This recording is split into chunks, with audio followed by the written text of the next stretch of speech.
7 miles below the surface of the Pacific Ocean, there is a place where sunlight has never reached. No light, no warmth, no sound except the slow groan of the water itself. The pressure here is so immense it would crush a steel submarine like an empty soda can. It is the deepest point on the face of the Earth. Deeper than Mount Everest is tall, cold enough to freeze you in minutes, black as the inside of a sealed tomb. We have walked on the moon, we have driven robots across the surface of Mars, but this place, on our own planet, remained beyond our reach for almost all of human history. Only a handful of people have ever traveled there: a Swiss engineer, a Navy officer, a Hollywood filmmaker, a billionaire explorer. For decades, more people had stood on the surface of the moon than had ever touched this seafloor. This is the Mariana Trench, and at its lowest point lies the Challenger Deep, the bottom of the world. To understand the Challenger Deep, you first have to understand where it is and how something this deep could even exist. Far out in the western Pacific Ocean, east of the islands of Guam and the Mariana Chain, the seafloor splits open. It forms a long, curving scar in the crust of the planet, a crescent stretching more than 1,500 miles, yet in places only a few dozen miles wide. This is a subduction zone. It is where two of the great plates that make up the Earth's surface collide, and one is slowly forced down beneath the other. Over millions of years, that grinding descent has pulled the ocean floor down into a chasm deeper than anything else on the planet. At its lowest point, the Challenger Deep, the bottom lies almost 36,000 feet below the surface. That is roughly 11,000 meters, nearly 7 miles straight down. The numbers are hard to picture, so try this. Take Mount Everest, the tallest mountain on Earth, more than 29,000 feet from base to summit. Pick it up. Drop it into the trench. The peak, the very top, the place climbers die trying to reach, would still sit more than a mile underwater, completely submerged, swallowed whole. That is how deep this place goes. The deepest part of the ocean has its own name. Scientists call it the Hadal zone, after Hades, the ancient Greek god of the underworld. It is a fitting name because almost everything about this place is hostile to life as we know it. It begins around 20,000 feet down and continues to the very bottom of the trenches. The first thing to disappear is the light. Sunlight cannot punch through more than a few hundred feet of seawater. Long before you reach a single mile down, the world goes completely black. From there to the bottom, it is permanent, total darkness. The next thing is the warmth. Down here, the water hovers just a few degrees above freezing, cold enough to kill an unprotected human in minutes. But the real horror is the pressure. At the bottom of the Challenger Deep, the weight of 7 miles of water presses down with a force more than 1,000 times what you feel at sea level. That is around 8 tons pushing on every single square inch. Imagine the weight of several jumbo jets balanced on something the size of a postage stamp. At that pressure, ordinary steel buckles and implodes. Air pockets are crushed instantly. For most of human history, scientists simply assumed that nothing could possibly survive down there. They were wrong. But it would take us a very long time to find out. The story of how we measured this place begins long before submarines, in an age of wooden ships and rope. In the 1870s, a British Navy vessel set out on a voyage that would last nearly 4 years and circle the globe. The ship had been stripped of its guns and packed instead with laboratories, scientists, and miles of coiled rope. Its name was the Challenger. Its mission was unlike anything attempted before to study the deep ocean itself. The depths, the temperatures, the creatures, the chemistry of the sea. Over those 4 years, the crew hauled up creatures no human eye had ever seen and cataloged thousands of new species. The findings filled 50 volumes of scientific results that took decades to publish. But the single discovery that mattered most for our story came down to a piece of rope. There were no sonar, no electronics, no cameras. To measure depth, the crew used a brutally simple method. They tied a heavy weight to a line, dropped it over the side, and let it sink, fathom after fathom, until it touched the bottom. Then they measured how much rope had gone out. In 1875, in the Western Pacific, they let the line run and run and run. When it finally stopped, the reading was staggering. More than 5 miles of water beneath the ship. It was by far the deepest measurement anyone had ever taken. They could not have known they had just found the deepest place on Earth. Decades later, the deepest point in that trench would be named in the ship's honor. The Challenger Deep. That single voyage gave birth to an entire science, oceanography, the study of the sea. But actually going to the bottom would take another 85 years. By 1960, the idea of sending a human being to the deepest point in the ocean still sounded like science fiction. The vessel that would attempt it looked nothing like a normal submarine. It was called a bathyscaphe, named the Trieste. And it was essentially a giant float filled with gasoline, because gasoline resists pressure, with a tiny steel sphere bolted underneath for the crew. That sphere was the only part a human could survive in. Its walls were 5 inches of solid steel, and the space inside was barely big enough for 2 men to crouch. Those 2 men were Jacques Piccard, a Swiss engineer whose father had designed the craft, and Don Walsh, a lieutenant in the United States Navy. On the 23rd of January 1960, they sealed themselves inside and began to sink. The descent took nearly 5 hours, down through the sunlit water, into the twilight, then into a darkness no human had ever entered. On the way down, they heard a sharp crack.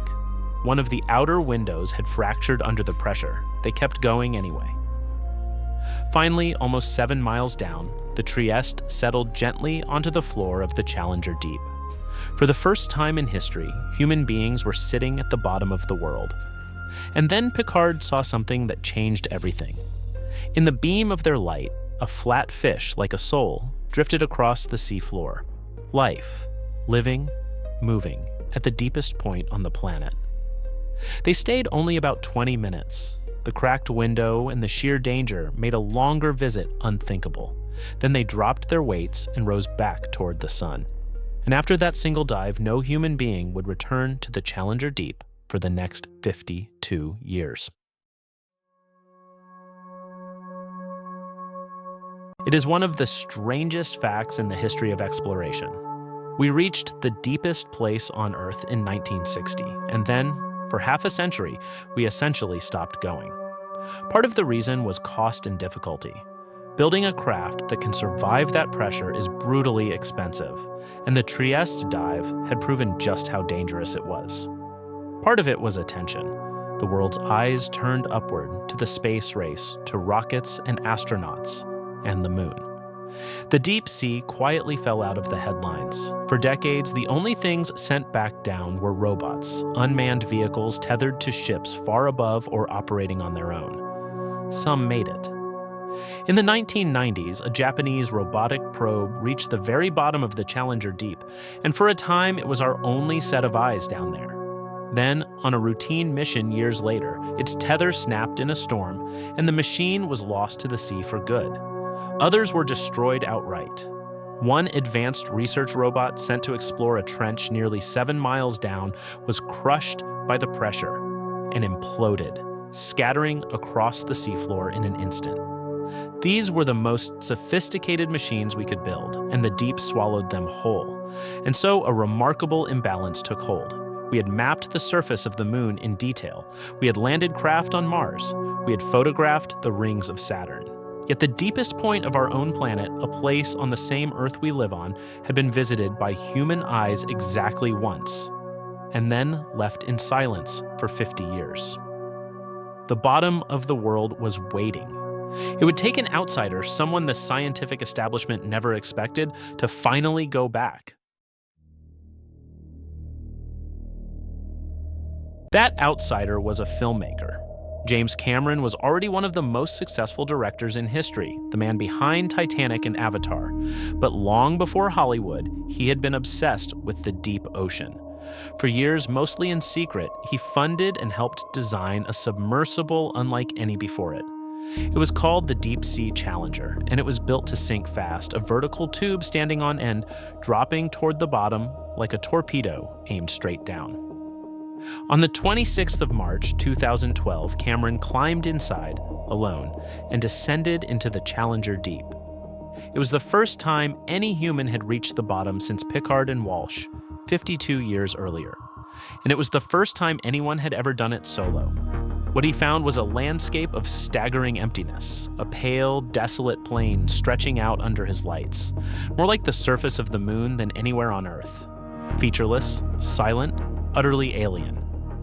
He had planned to spend hours exploring and filming.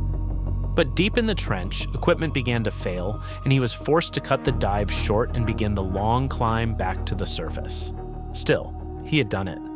A film director, in a craft he helped invent, had returned humanity to the deepest place on the planet, and he had brought back footage no one had ever seen.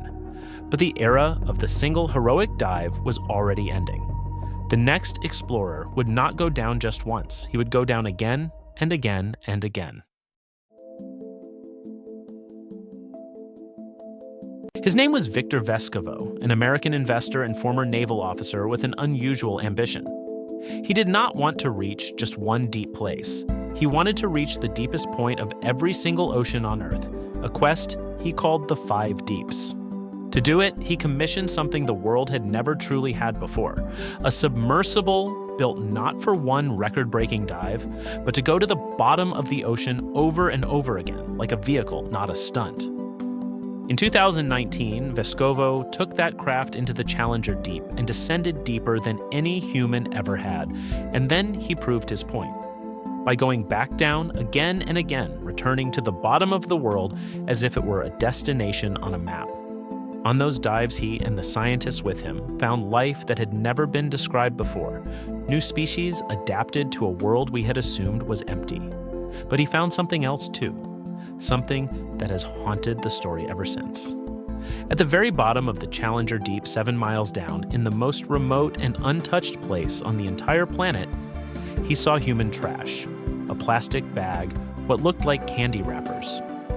We had only managed to send a handful of people to the deepest point on Earth, but our garbage had already arrived there first.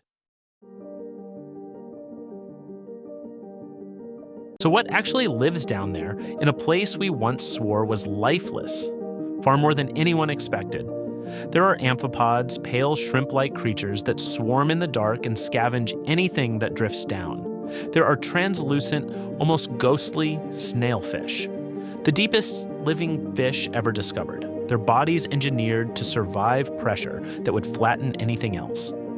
There are strange single-celled organisms that grow to the size of a human fist, giants that should not exist at that depth.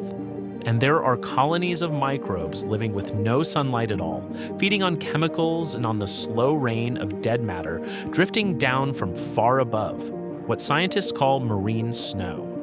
These creatures have evolved a chemistry that allows them to function under crushing pressure, the same pressure that flattens steel. Studying how they do it is teaching us things about biology, about the limits of life itself that we could learn nowhere else on Earth. Some researchers believe that understanding life in the Hadal zone may even hint at what life could look like in the dark oceans hidden beneath the ice of distant moons. An entire ecosystem thriving in eternal darkness at the bottom of the world. And yet, we have barely begun to look. We have mapped the surface of the moon and the surface of Mars in greater detail than we have mapped the floor of our own ocean. Fewer people have reached the bottom of the Challenger Deep than have flown into space. The deepest place on Earth is not a finished story. It is a frontier we have only just touched, hiding creatures we have never seen, and answers to questions we have not even thought to ask. The ocean, as it always has, keeps its secrets.